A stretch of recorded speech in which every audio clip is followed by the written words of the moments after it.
जय जय नारायण भक्तों, कैसे हो जी? ठीक ही होंगे। आज की कथा में आप लोगों को बताऊंगा कि भगवान विष्णु की माया क्या है। भक्तों, आप देख रहे हैं अभी नारायण भक्ति ज्ञान यूट्यूब चैनल। भगवान विष्णु की माया, सत्य और ब्रह्म का रहस्य। भगवान विष्णु की माया कौशल नगर में गांधी नामक ब्राह्मण रहते थे। वे प्रकांड पंडित और धर्मात्मा थे, सदैव अपने में लीन रहते थे। इसी का फल हुआ कि उन्हें वैराग्य हो गया। सब कुछ त्याग कर तप करने चले पड़े। वन के किसी सरोवर में खड़े होकर वे तप करने लगे। गहरे जल में उनका केवल चेहरा ही बाहर दिखता था, बाकी शरीर पानी में रहता था। 8 माह की कठोर तपस्या के बाद भगवान विष्णु उनसे प्रसन्न हुए, आकर दर्शन दिए, वरदान मांगने को कहा। भगवान विष्णु जी को देख गांधी निहाल हो गए। कहा, हे भगवान, मैंने शास्त्रों में पढ़ा है, यह सारा विश्व आपकी माया ने ही रचा है। वह बड़ी अद्भुत है। मैं आपकी उसी माया का चमत्कार देखना चाहता हूँ। तुम उस माया का चमत्कार देखोगे तभी उसे छोड़ोगे भी। भगवान विष्णु ने कहा और वरदान देकर अंतर्ध्यान हो गए। गांधी ने तब करना छोड़ दिया, किंतु उसी सरोवर के किनारे रहते थे। कंदमूल खाकर प्रभु के भजन गाते थे। इसी प्रतीक्षा में थे कब भगवान की माया के दर्शन होंगे। एक दिन गांधी सरोवर में स्नान करने गए। मंत्र पढ़कर पानी में डुबकी लगाने लगे। अचानक वह मंत्र भूल गए। उन्हें लगा जैसे वह पानी में नहीं है, कहीं और हैं। फिर उन्हें लगा जैसे वह सब कुछ भूलते जा रहे हैं। भूतमंडल नामक गांव में चंडाल के घर उन्होंने जन्म लिया। उनका नाम रख गया कटज। कटज बहुत सुंदर और बलवान था। युवा होने पर वह शिकार करने में बहुत होशियार हो गए। फिर उनका विवाह एक सुंदर कन्या से हुआ। उनके 2 पुत्री भी हुई। एक समय की बात, उस गांव में महामारी फैल गई। महामारी भी ऐसी कि पूरा गांव ही उजड़ गया। कटज की पत्नी और दोनों पुत्री भी महामारी में चल बसे। वह बड़ा दुखी हुआ। परिवार के शोक में उसने गांव छोड़ दिया। भटकता हुआ कटज फिर देश की राजधानी श्रीमतीपुरी में पहुंच गया। उन दिनों वहाँ कोई राजा नहीं था। किसी युद्ध में राजा मारा गया था। राजा चुनने का भी वहाँ अनोखा तरीका था। सिखाए हुए हाथी पर सोने की अंबारी रखकर हाथी छोड़ दिया जाता था। हाथी मार्ग में चलते चलते जिस आदमी को सूंड से उठाता, अंबारी पर बैठा नेता, वही वहाँ का राजा बना दिया जाता था। श्रीमतीपुरी में घूमता हुआ कटज एक बाजार में पहुंचा। उसी समय हाथी भी सामने से आ रहा था। कटज को देख हाथी उसके पास आकर रुका। फिर सूंड से उठाकर उसे अंबारी पर बैठा लिया। नए राजा को पाकर दरबारी जय जयकार करने लगे। मंगल गीत गाए जाने लगे, बाजे बजने लगे। कटज ने अपनी असली नाम छिपा अपना नाम गवत बना लिया। सुबह मुहूर्त में कटज का रात तिलक कर दिया गया। वह राजमहल में आनंद से रहने लगा। एक दिन गवत अपने राजमहल की अटारी पर खड़ा था। तभी उसी के गांव का कोई चंडाल वहां से गुजरा। उसने उत्सुकता से राजा को देखा तो उसे पहचान गया। वहीं से चिल्लाकर कहा, अरे कटज, तुम यहाँ आकर राजा बन बैठे। चलो, बहुत अच्छा हुआ। चंडालों में अब तक कोई राजा नहीं बना था। मंत्री और सेनापति भी राजा के पास खड़े थे। उन्होंने वह सुना तो चौंके। आपस में कहने लगे, क्या हमारा राजा चंडाल है? फिर धीरे धीरे कटज के चंडाल होने की बात चारों तरफ फैल गई। मंत्री और दरबारी राजा से दूर भागने लगे।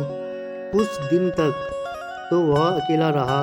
फिर सोचने लगा, जब मुझे कोई नहीं चाहता तो वहाँ रहना व्यर्थ है। ऐसा सोचकर वह भी राजपाट त्याग कर चलता बना। चलते चलते दिन छिप गया। अंधेरी रात के कारण कुछ भी दिखाई नहीं पड़ रहा था। वह नदी के तट पर गया। नदी अंधेरे में दिखी नहीं। कटच आगे बढ़ा तो छपक से जल में जा पड़ा। अपने को बचाने के लिए हाथ पर मारे ही थे कि सरोवर के पानी में बेसुध पड़े गांधी को होश आ गया। अभी घड़ी भर में उन्होंने जो लीला देखी भोगी थी उसे याद कर उन्हें अति आश्चर्य हुआ। बस फिर सोचने लगे, जब जब करते समय ऐसा तो कभी हुआ नहीं। बूढ़ा हुआ मंत्री भी अब उन्हें याद आ गया था। उन्होंने स्नान करके संध्या की, फिर पानी से बाहर निकल आए। फिर विचारने लगे, ऐसा तो सपने में भी होता है। हो सकता है वह सपना हो, उसी में मैंने सब कुछ किया हो, भोगा हो। इस प्रकार की बातें सोचते विचारते गांधी धीरे धीरे इस बात को भूलने लगे। कुछ दिन बीत गए। एक दिन उनके नगर का एक ब्राह्मण उधर आया। गांधी उसे बचपन से ही जानते थे। गांधी ने ब्राह्मण की आओ भगत की फिर पूछा, आप इतने दुर्बल कैसे हो गए? क्या किसी रोग ने आपको घेर लिया है? भैया गांधी, आपसे क्या छुपाना। कुछ वर्ष पहले मैं तीर्थ यात्रा पर गया था। घूमना हुआ, फिर देश जा पहुंचा। वहाँ बड़ा आदर सम्मान हुआ मेरा। मैं 1 माह तक वहीं रहा। फिर एक दिन मुझे पता चला कि उस देश का राजा एक चंडाल है। फिर एक दिन यह भी खबर सुनी, वह चंडाल नदी में डूब मरा। मुझे बहुत ही दुख हुआ। हृदय को कुछ ऐसी ठेस लगी कि मैं बीमार हो गया। बीमारी में ही अपने घर चला गया। इसी कारण मेरी वह बुरी हालत हो गई है। ब्राह्मण ने बताया। सुनकर गांधी का सिर चकराने लगा। कुछ देर विश्राम करने के बाद ब्राह्मण चल दिया तो गांधी व्याकुल हो उठे। भक्तों, ब्राह्मण भी भगवान विष्णु ही बन के आए थे। उन्हें फिर से भूली बातें याद आ गई। उसी समय चल पड़े भूत मंडल गाँव को खोजने। मार्ग जानते नहीं थे, किसी तरह पूछते हुए पहुँचे। फिर वह गांव उन्हें जाना पहचाना सा लगा। फिर उस गांव में पहुँचे जहाँ खटच चंडाल रहता था। यह घर भी उन्हें परिचित सा लगा। वहाँ की हर वस्तु उनकी जानी पहचानी थी। वह टकराए, सोचने लगे, मैं तो इस गांव और घर में कभी आया नहीं, फिर ये मुझे परिचित से क्यों लग रहे हैं। इसके बाद गांधी फिर नगर की राजधानी पहुँचे। राजमहल में गए। फिर राजमहल के दरवाजे में गए। शयन कक्ष, राज दरबार, सभी कुछ उन्हें जाने पहचाने लगे। यह सब क्या है? मैं पानी में केवल 2 क्षण डुबकी लगाए रहा, उसी में मैंने इतना बड़ा दूसरा जीवन भी जी लिया, फिर भी पानी में ही रहा। भक्तों, इसमें सत्य क्या है? इसी उद्देड़ बुन में डूबे वह सरोवर तट पर आ पहुँचे। फिर तप करने लगे। अन्न जल त्याग भी दिया। भगवान विष्णु ने उन्हें फिर दर्शन दिए। बोले, हे ब्राह्मण, तुमने मेरी माया का चमत्कार देख लिया। मेरी इस माया ने ही विश्व को भ्रम से ढका हुआ है। सभी विश्व को सत्य मानते हैं, जबकि वह उसी प्रकार है जैसे तुमने चंडाल और राजा के अपने जीवन को देखा। सुनकर गांधी की सारी शंका मिट गई। वह उसी क्षण सब कुछ त्याग कर तब मलिन हो गए। माया का प्रभाव, संसार में जो कुछ भी हो रहा है वह भगवान की माया का ही खेल है। हम इसे वास्तविक मान लेते हैं, लेकिन यह सब एक स्वप्न की तरह अस्थायी होता है। सत्य और भ्रम का भेद जो हमें प्रत्यक्ष दिखाई देता है वह हमेशा सत्य नहीं होता। गति ने अनुभव किया कि ये पानी में केवल कुछ क्षण रहे, लेकिन उन्होंने एक पूरा जीवन भी जी लिया। भक्तों, हम अपने नाम, जाति, पद, धन और प्रतिष्ठा से अपनी पहचान जोड़ लेते हैं, लेकिन यह सब क्षणिक होता है। कटच चंडाल से राजा बना और फिर सब कुछ खोकर पुनः भटकने लगे।